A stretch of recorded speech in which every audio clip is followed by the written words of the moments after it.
Welcome back to Woodstock Guitar Guy, and it is hey, it's time to talk about Fender in honor of their I guess historic victory in a German court of law. They've managed to copyright the body style of the Stratocaster. Okay, so I thought I would honor their whatever it means. I'm not quite sure, but we would pay honor to it with a discussing their own copy of the Fender Stratocaster. It's called a Squier. They've been making this for years, and this is a fairly new one. It is looks like a Strat, but it's extremely light, and you'll notice that the body is actually thinner than a standard Stratocaster. So all of that is so far very cool.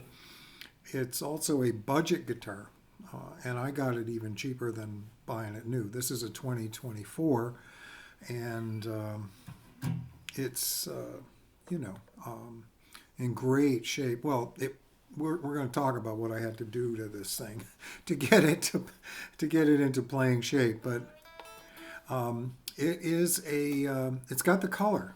This is the color I was looking for, and in the back of my mind, and it just happened to pop up on Marketplace, Facebook Marketplace, and so I bought it, $165, marked down from $180, and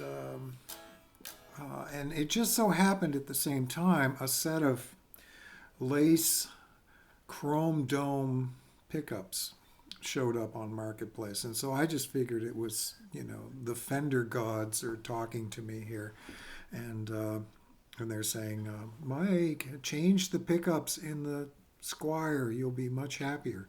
So that's exactly what I did, and it came with these great knobs too, these metal knobs that have like mother of something on top, but they're cool, they're very cool.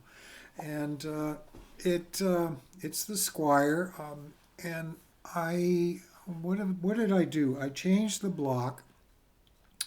I took out the little measly aluminum, whatever it is, white metal block, and got rid of that. Put a big brass block on there, and I was very fortunate that it just barely fit in.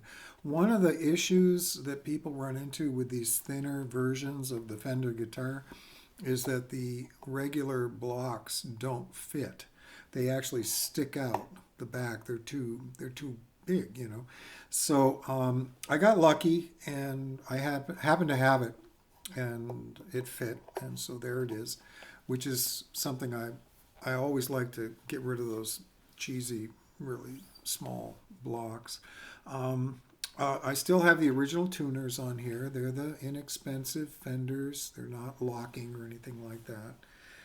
But I am going to swap them out. I am going to put some good tuners on there once I get around to it. But these work. They're okay. The frets are they appear in the specs to be high thin, but these, to my fingers, feel a little bit more like medium jumbo. So I don't know. I've got a real Fender Stratocaster here with the high thins, and they feel different than these. So I'm not quite sure what happened there. The neck was actually the problem with this particular guitar, and needed a lot of, I guess, setup or the usual. I had to do some very serious fret end dressing. Every fret was completely sharp, and I did a complete polishing, and then I had to get out my trusty fret hammer and knock in some high frets. I haven't done any filing or anything like that, but I did the fancy Dremel polishing and so forth. And it's straight, the neck is straight. It feels good. I like the feel of it. It's a satin finish on the back.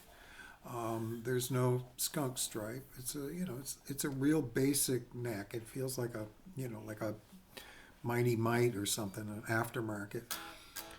I was almost ready to swap it out and buy a new neck, but then I managed to kind of get this into shape. So, but the real success story of this whole thing is the pickups, and they are sweet. I mean, they're not cheap if you buy them new, and if you find them used, they're still not cheap, but they're worth it. I think they're worth it. These happen to be about twice what I normally spend on a set of pickups for a Stratocaster, but I have to say that at the end of the day, I really, really like them a lot. They're quiet. I've got volume set all the way up here. There's no noise.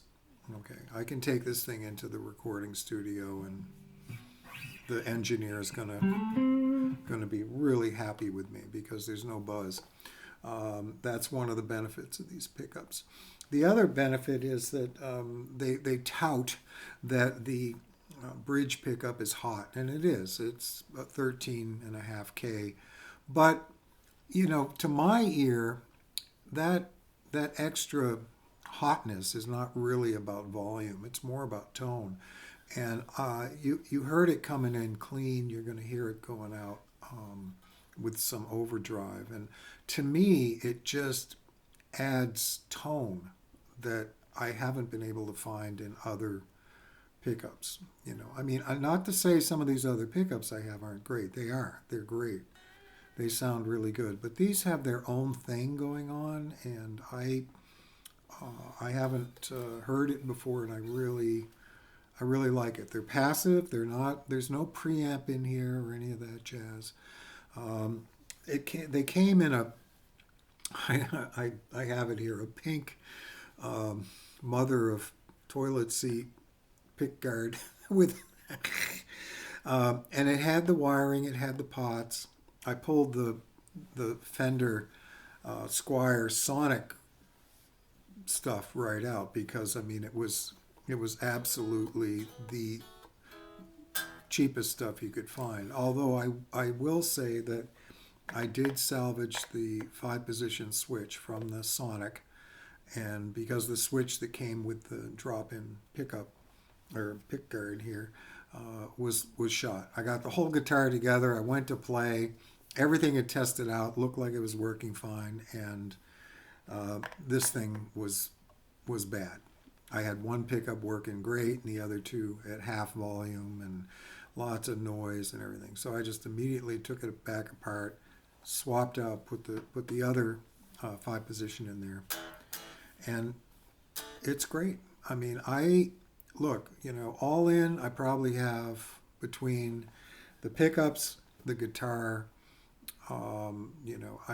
the block I had, those are about $15, and so probably all in on this guitar, I have like maybe about $375, $350, $375, somewhere like that, and it's fabulous.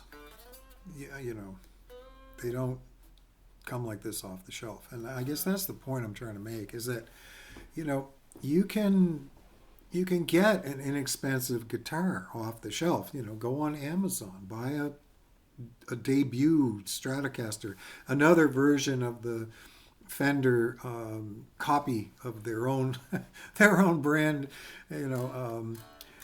Buy one of these like really inexpensive debut Strats and bring it home, and then just start swapping out the stuff. Keep the body, keep the neck if it's good. Keep the bridge if it's good. This is the original bridge, the Sonic bridge. I kept that. I just took the block off and put a different block on there. I kept the springs. I kept the claw harness. I kept this obviously, but this has been a real kind of a, I don't know, wake up or breakthrough or something for me. I mean, I've been putting Stratocaster style parts casters together for a while, and this is just another dimension of it that I haven't really explored. And as you can, there's one right back. Where is it? It's right back there. I got them here. I got all, they're all great too. I love them all. Excellent guitars. So with that, I'm going to say, hey, look, guys, go out and play your guitar for about 15 or 20 minutes this morning or this afternoon or this evening. Try to do it every day. I do. And it kind of brings the rest of the world into a focus that is a little bit more manageable given the times that we're living in.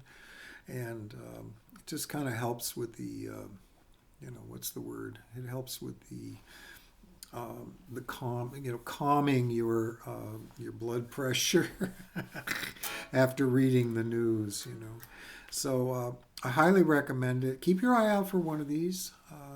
Keep your eye out for an Affinity. These are made in Indonesia.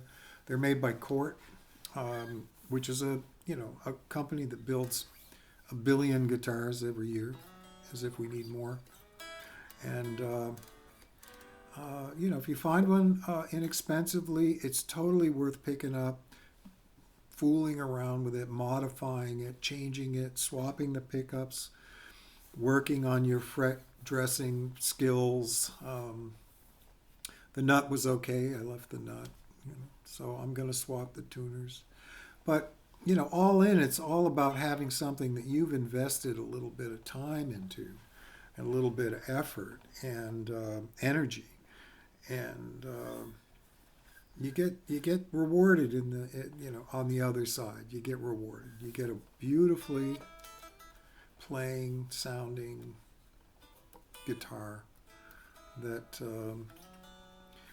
in this case, I think it found me. I didn't find it. It found me. It said, Mike. It's surf green, Mike. Okay, well, I don't have a surf green guitar. Now I do. I'm really glad I do. Thank you so much. Thanks for tuning in. If you like what you're seeing and hearing, hit like, hit join, hit subscribe. Share this with somebody. I'm trying to build up my video library here. We're getting ready to, try to put us into the mainstream. I don't know quite yet how I'm going to do that, but I may have to reach out to my friend at Guitar Max, who had a little webinar recently about how to grow your YouTube channel. I may just reach out and say, hey man, time to grow my YouTube channel. I'm up to 42 episodes, and we're still going strong. So Woodstock Guitar Guy, thank you for tuning in. Thank you for tuning, and we'll see you on the other side. Okay, next week. Thank you.